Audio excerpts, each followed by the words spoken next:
Laughter yoga. This is huge. Us as actors, we need to be in. We know what it is that we can switch our emotions from one character to the next. How is it that we can go from playing a murderer or a person who just loved a loved one or someone who's getting engaged this very second and be fully in those moments? We know and understand the power and value of, living realistically under those imaginary circumstances.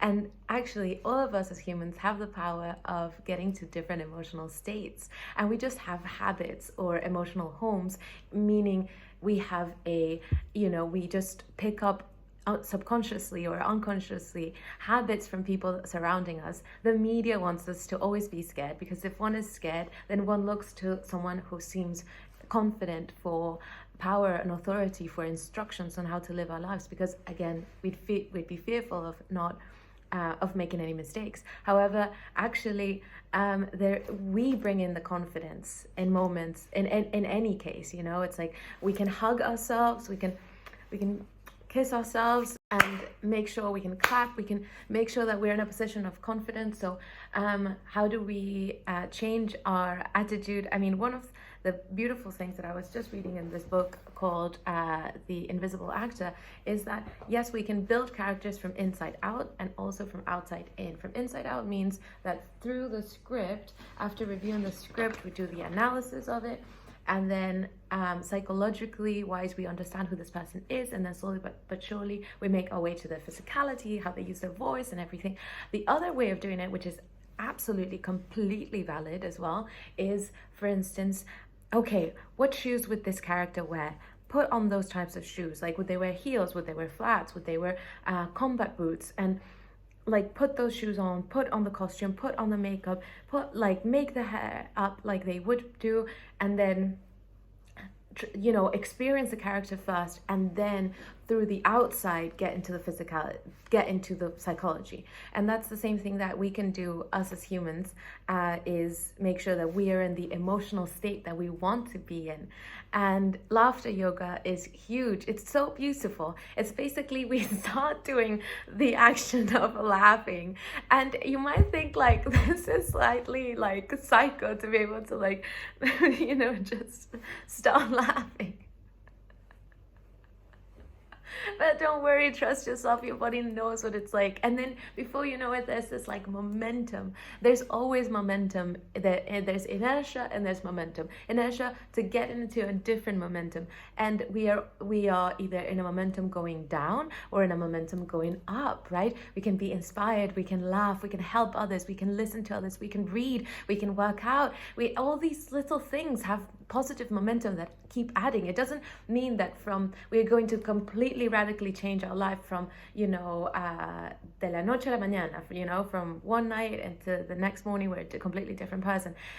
Some people can do that. However, it can be extremely hard, and it can be discouraging if we suddenly see that we're going back to our old habits, because it takes a little bit of practice to get into a new wavelength, right? A new waveform. However, if we focus on little by little, what are we doing every single day that keeps adding to this positive momentum? Likewise, we can be aware of what are the things that bring us down in this sort of downward spiral. Is it not getting enough sleep? Is it having too much caffeine? Is it I'm just talking from my experience, things that don't help me a lot, but each of us, this is a wonderful journey of getting to know us, who we are, and seeing, okay, what are triggers, things that don't help me? What are things that do help me? Okay, do I need to one thing that we can do is just, work for a certain amount of time, whether it's 30 minutes or an hour, then do a break, a dance break, 30 seconds of just putting, the best music and just dancing, whether it's going to the cubicle or the toilet cubicle and just dancing out, or like if we work from home, blasting the music here and dancing. It is our responsibility first and foremost to take care of our emotional home, and truly our life quality is emotional home. There's so many people that have everything in life, right? And we don't have the emotional home, then we have really nothing. How are the people that seemingly have everything and end up taking their lives? Like, it is truly, I believe, because no one taught us about these things. And like, for instance, when I was like super into depression, because that was my habit. I didn't feel responsible for it. I was just like, this is who I am. This is what my brain is like. This is like, I have such bad luck. But then, I decided that there had to be something more in life, that I couldn't continue living my life that way. I was like, either I'm no longer living this life, and knowing the implications of that, or I'm gonna keep trying till I find a solution. Fortunately, I just kept trying and kept trying, and I kept trying and I kept trying. And maybe I would have had to keep on trying the rest of my life, which I think is gonna be life, like this long journey. But at the same time, I think I was lucky enough to find someone with EMDR that helped me out. And I also had a time where I needed citalopram, which is a pill to take away the intense feelings of like depression and anxiety. And like all of that is good in the sense that as long as it's like stepping stones to the empowerment that we need, the space that we need to take control of our lives, to take ownership more than anything. I think like growing up in Peru, I did feel like it's quite, and not just in Peru, but like everywhere, it's like I think it's quite easy to blame everybody else. Like we just, it's just easier. We just tend to say like, oh, I'm not where I want to be because of this person, or because this happened. And yeah, even though those things have an impact, what are the things under my sphere of influence? What are the things that we can do to really take our life to the next level, just 1 centimeter by 1 centimeter? And going from the outside in is what I wanted to showcase today, that it's like we can physically put ourselves in the position of confidence. And I know it may sound weird, but us as actors, we know this, and we can try it. It's like our sternum is here, right? And there's the shift. There's a 2 millimeter shift, as Tony Robbins says, that we can be like this, like a person that is depressed is usually like chest concave and shoulders out and head kind of down. Of course, this brings a lot of pain, like physically, because there's a lot of like contracted muscles and contracture, you know what I mean. And then we can do the shift of 2 millimeters, which is where the sternum is up. Now, we're not sticking our bum out, but it's like just being so aligned. And one thing that we can do as actors is, because we have great imagination, right, is imagine we have right here at the top of our head, which is just tap it here, start doing a little like circles clockwise, sort of activating this area. And then we imagine a string from the top of our head, and imagine the string goes onto like the center of the universe, and it just pulls us up. And this helps us align our spine, which helps us do better at single thing in our jobs. And the 2 millimeter shift, that helps us, feel confident. And once we start feeling this way, we just start acting that way. We start becoming that way. And the funny and beautiful thing is that once you start doing laughter yoga, then your brain starts, you just start laughing. And then because you're laughing, your body just continues the action of laughing.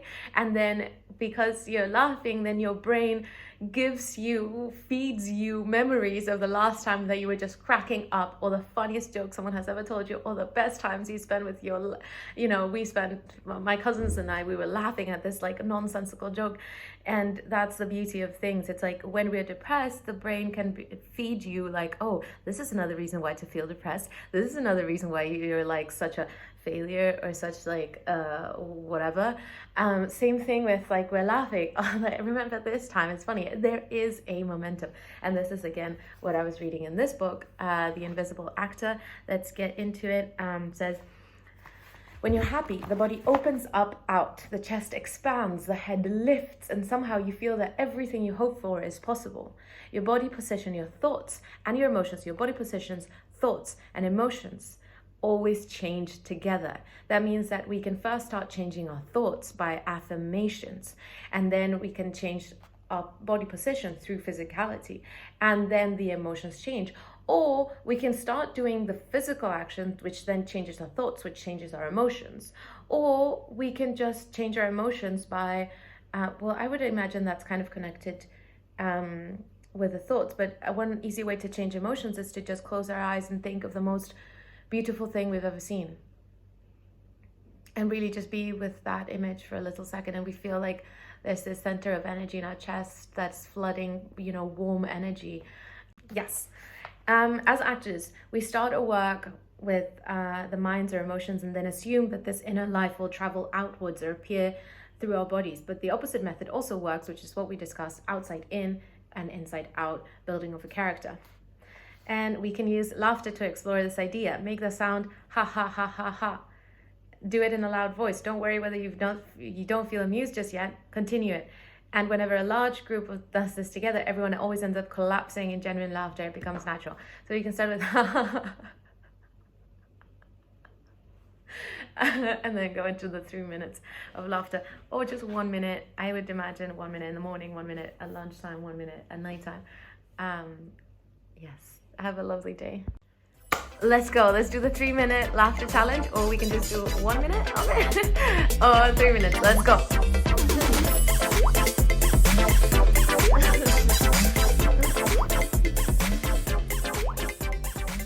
Oh my god. Oh.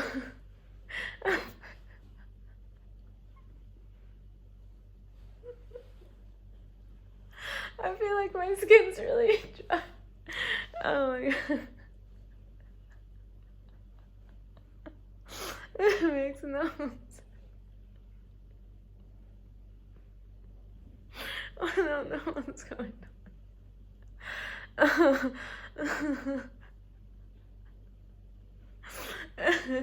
It's kind of like that. There's momentum.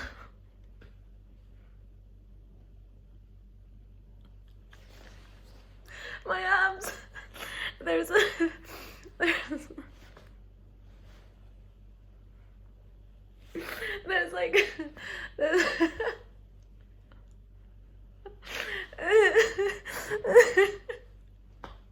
oh my god. There's like momentum, and like we put our body into movement, and then we just keep going. And then our brain makes connections to the last time we were cracking up. In the same way, if we're like if we're like hunched over and we're like, oh, this is the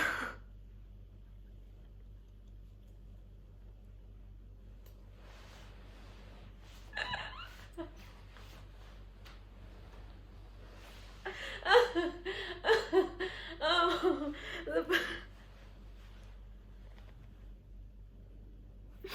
initially we had said I had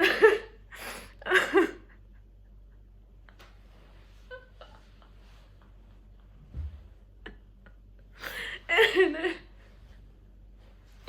initially we had said that I had said that in order to be the happiest person in the world, I had to do 3 minutes of laughter yoga, which is just laughing.